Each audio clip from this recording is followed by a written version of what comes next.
I Swear is a new comedy drama biopic about the life of John Davidson. Who's John Davidson, you might ask? Don't worry, I was asking that too. When we first meet him as a kid, he seems like your normal kid from Scotland. You know, he plays soccer, he goes to school, he comes from what seems like a solid family. Around the age of 12, though, he is unofficially diagnosed with very severe Tourette syndrome, which means he has these inexplicable, untimely tics. He'll accidentally spit up food, he might have these crazy muscle spasms that make him hit people accidentally, but the big thing is he will out of nowhere blurt out something very inappropriate and very bad. And this movie essentially shows how he's been dealing with that disease from his childhood to now being a young man. This movie got its initial release in the UK, I believe last year. It's only now that it's started to get a wide release. I mean, it's now getting released in the US, but I've been hearing some really positive things about this movie, and I knew that once it ever got released in America, I had to check it out. And this is one of those movies that does completely live up to the hype that I have been hearing about it. This is a movie that just completely wiped me out emotionally in ways that I wasn't entirely expecting it to. As I mentioned before, John Davidson is someone I knew nothing about. I eventually learned he became an activist for people with Tourette syndrome, but I never really knew what his life was. This movie does a great job of showing what people with Tourette's went through back in the day, because this is not a disease that people have been overly familiar with for a long time. The movie does a great job at showing in his childhood how the disease really took a toll on his life. It interfered with his sports, with his family, with his school, simply because when they see him and he's doing all these inappropriate things at random, people just think he's being a little shit. People think he's being a little asshole. People think he's just acting out for attention. And very quickly, the movie just makes you feel awful for this guy. Because, I mean, as a young boy, he's being seen as just someone who's acting out, trying to be a little shit, when in reality, he's suffering. He can't control us. He doesn't understand what it is. He's trying to explain to people what it is, but people don't believe him. There's one scene in particular. He's at the principal's office. He's trying to explain that there's just something about him that he can't control, and nobody believes in him. People are just like, you need to cut it out. And he's like, I can't. I literally can't. The movie just did a good job at showing you how hopeless he really felt at one point, and that's carried on into his adulthood. And that's when Robert Aramayo's performance, I hope I pronounced his name correctly, that's where that really stands out, because he's the one who plays John Davidson as a young man. And at this point, when he's a young man, people are aware of what Tourette's is. They know that it doesn't really have a cure at this point. It's very uncontrollable for him. At this point, people understand what it is, but it's still hard for people to, understand it exactly. Because he'll still blurt out things that are really inappropriate. He'll still do things that are just really weird and inexplicable. And the performance that Robert Aramayo gives is fantastic. If you had never known who this guy was, you would have sworn to God he actually had Tourette's. His little tics, the way he acts, the things he says, I completely bought into it. I thought his performance was fantastic in this movie. And what I really loved about this movie is, like, while this movie is, meant to be, an informative movie about people with Tourette's, the movie doesn't shy away from how ironically funny Tourette's can be. In a very dark kind of way. Like, there will be moments where John Davidson is in the middle of a conversation with somebody and he just flat out says something that's really wrong or not something he should be saying, and he'll just blurt it out as loud as he can, and everyone looks around and is like,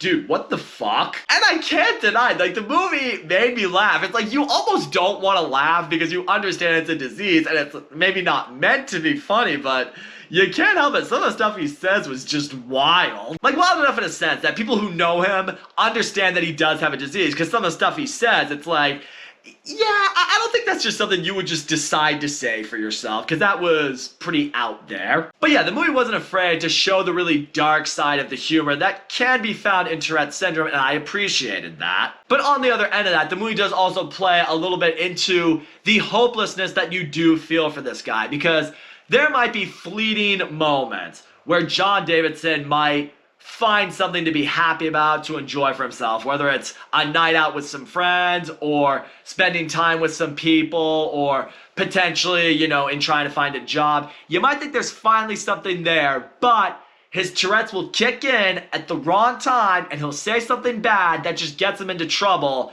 And your heart just breaks for the guy because all he wants to do is live a normal life. All he wants to do is just be able to press on. He doesn't want to be defined by this disease. So when the disease just completely takes control over him and takes stuff away from him that he loves or keeps him from doing things that he wants, you really feel for the guy. And there reaches a point in this movie where he kind of just loses support from people. I mean, his family doesn't want to understand. He might have had people in his life that were once part of it, but now just aren't anymore. He hits some really low points in his life that you can't help but just feel crushed for him. But yeah, that's where I'm going to give Maxine Peake credit for her performance in this movie. She essentially plays the mother of one of his friends. She kind of takes him in under her roof, under her family, because she's someone who has worked in a mental hospital. She's been a nurse there. So she's someone who gets what mental illnesses are. So as a result, she feels like an outlet a little bit for John Davidson in that sense. She feels like someone who can get him through the situation. She feels like someone who wants him to be able to live a normal life. She wants to help him. Like there's one moment in the movie, he's having one of his tics, having one of his episodes, and he's like trying to emphatically apologize to her,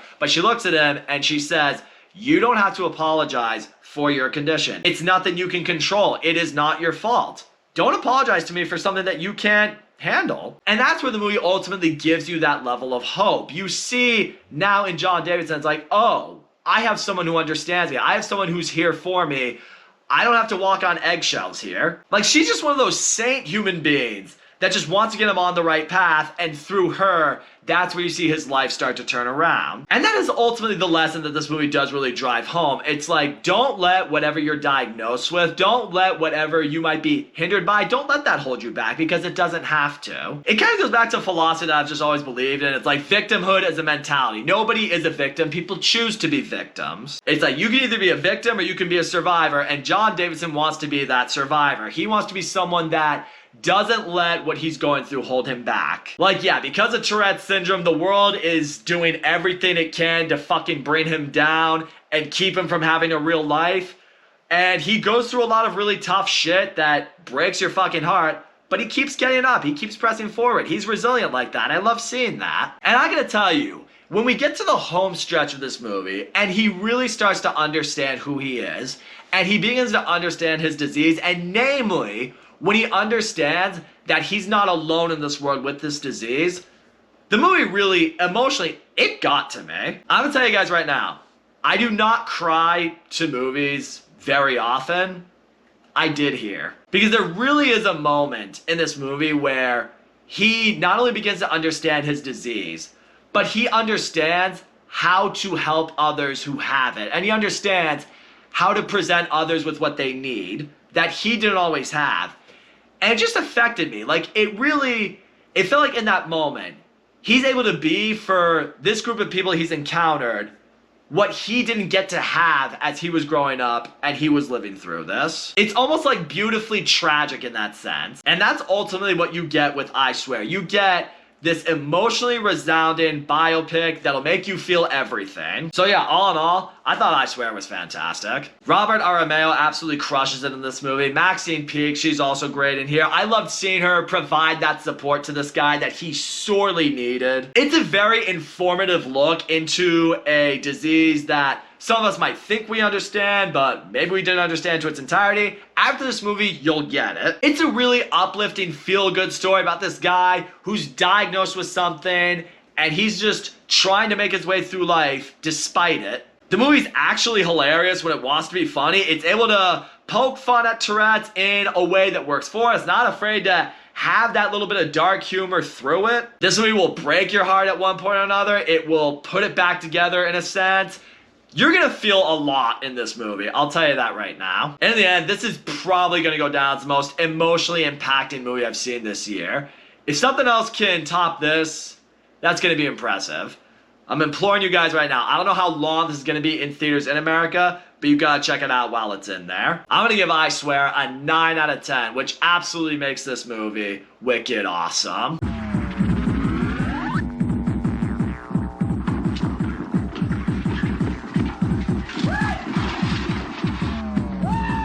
So that's all I'm going to say, guys. Thank you so much for watching my video. And as always, don't forget to comment, like, subscribe, and I'll see you all next time.